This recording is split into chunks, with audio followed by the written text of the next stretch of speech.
ვარ მარიამ ბადაშვილი და ჩვენი ამბები ახლა იმყოფება სოფელ საგურამოში. საგურამო არის ჩემი ულამაზესი სოფელი და მე გაგაცნობთ მნიშვნელოვან ღირსშესანიშნაობებს საგურამოში. ახლა ვიმყოფები ზედაზნის მთაზე, რომელიც მცხეთის ჩრდილო-აღმოსავლეთით მდინარე არაგვის მარცხენა სანაპიროზე მდებარეობს. უძველესი დროიდან ზედაზნის მთა წმინდა ადგილად ითვლებოდა. მთაზე შეგვიძლია ვნახოთ მონასტერი და მისი მთავარი ტაძარი. მონასტერი ერთ-ერთი უმნიშვნელოვანესი ისტორიული და სულიერი ძეგლია საქართველოში. მისი დაარსება იოანე ზედაზნელს უკავშირდება. იოანე ზედაზნელი ერთ-ერთი ასურელი მამა იყო, რომელიც 12 მოწაფესთან ერთად საქართველოში ქრისტიანობის გასაძლიერებლად ჩამოვიდა. პირველად ის დასახლდა ზედაზნის მთაზე, საიდანაც დაიწყო მისი მოღვაწეობა. მანამდე ამ ადგილას იყო კერპი სახელად ზადენი, რომლის სახელწოდებიდანაც მომდინარეობს მონასტრის და მთის სახელიც. იოანე ზედაზნელმა ცხოვრების ბოლო წლები სწორედ ზედაზნის მთაზე იმოღვაწევა. იოანე ზედაზნელის საფლავი მდებარეობს მონასტრის მთავარი ტაძრის სამხრეთ შემოსასვლელთან. ასევე ეზოში შეგვიძლია ვნახოთ წმინდა ექვთიმე აღმსარებელი კერესელიძეს საფლავი. ზედაზნის მთიდან იშლება ულამაზესი ხედი, საიდანაც მოჩანს მცხეთა და მისი შემოგარენი ჟრის მონასტერი, მტკვრისა და არაგვის შესართავი და კავკასიონის ქედი. მონასტრის ეზოში შეგიძლიათ ვნახოთ სამრეკლოს და სხვა დამხმარე შენობების ნანგრევები. ზედაზნის მთაზე ასევე შეგვიძლია ვნახოთ 60 მეტრიანი ჯვარი, რომელიც ჯერ კიდევ არ არის ბოლომდე შემოსილი. მის შესახებ ინფორმაციას მოგვაწვდის აქ მცხოვრები მრევლი ქალბატონი დომნა. მოგწანდით. ეს ჯვარი თავიდან როცა დავიწყეთ ჩვენ, დავიწყეთ სამაჩაბლოში და აფხაზეთში დაუპული გმირების უკვდავსაყოფად, ჩემო ბატონო. და იმათ მოსახსენიებდა. მაგრამ ჩემთვის როგორც ქრისტიანისთვის, გარდა ამისა, ჯვარი არის ქრისტიანის იარაღი, რომლის გარეშეც ქრისტიანის ცხოვრება წარმოუდგენელია. ახლა ჩვენ მივდივართ ღვთისმშობლის მიძინების ტაძარში, რომელიც მიწისქვეშა ტაძარია.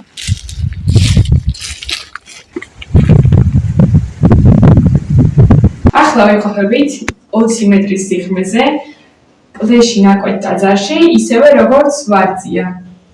და აქ არ არის დენი, ამიტომ შეძლებისაგვარია დაგათვალიერებინებთ.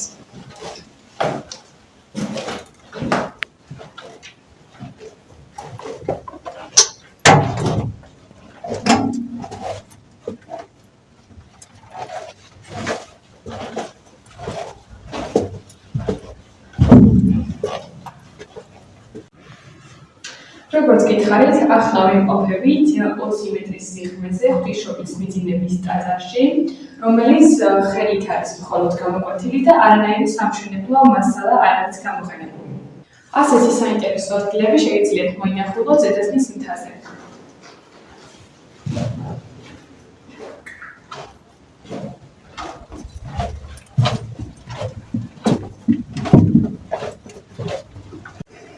მადლობა მინდა გადავუხადო ქალბატონ დომნას, რადგან მოგვცა ტაძარში შესვლის შესაძლებლობა და დაგვათვალიერებინა ასეთი საინტერესო ტაძარი.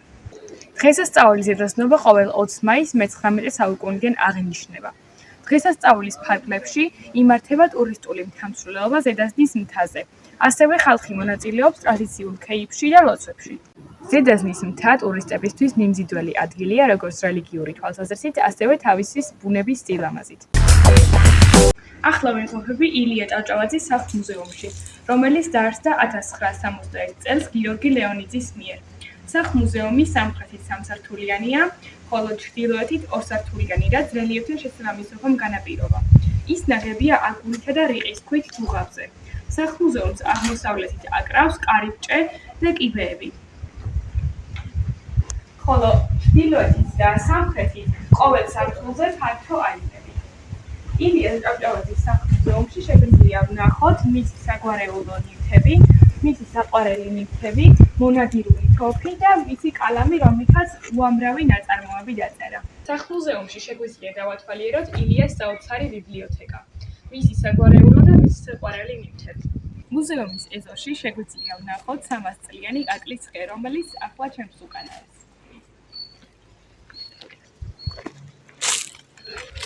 და ასევე შეგვიძლია ვნახოთ ბარო.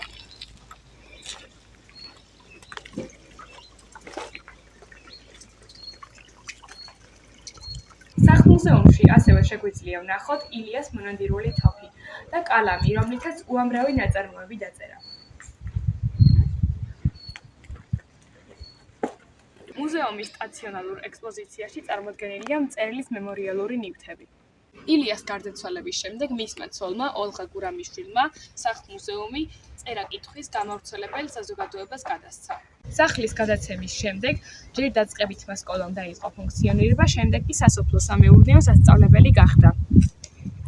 2018 წლის საქართველოს მთავრობის დადგენილების თანახმად მიენიჭა ეროვნული მნიშვნელობის კულტურის უძრავი ძეგლის კატეგორია.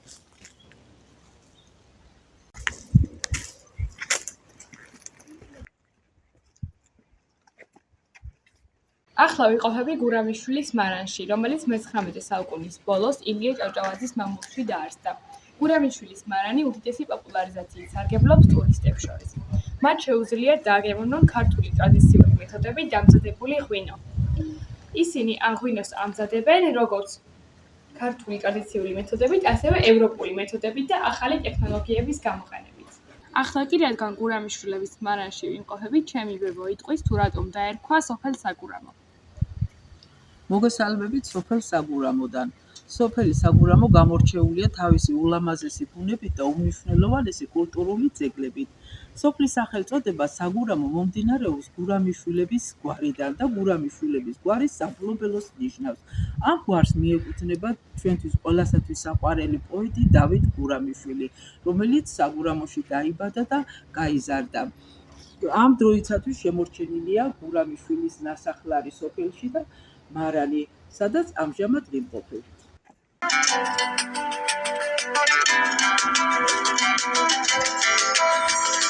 Marokkalokuli mitsevs gamomdzakhi kaqvidana meubneva gixarodes kalina khelerts midana rom gipurebti vibadები tamidana gogo sheni siqvaruli ara moagulidana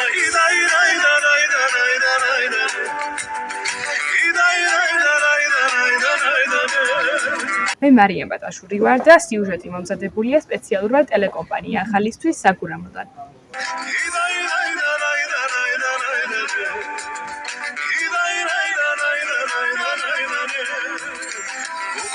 შენი სიშორე კალია ვარდიდანა გულიდან ვერ მოგიშორებ დღები ბიჭი დარდიდანა ნამუშველო ახლა მოსმის მიმართონე დავგანა შენ მასწავლე ჩემო გოგო სიყვარულისგან დაგანა იდაი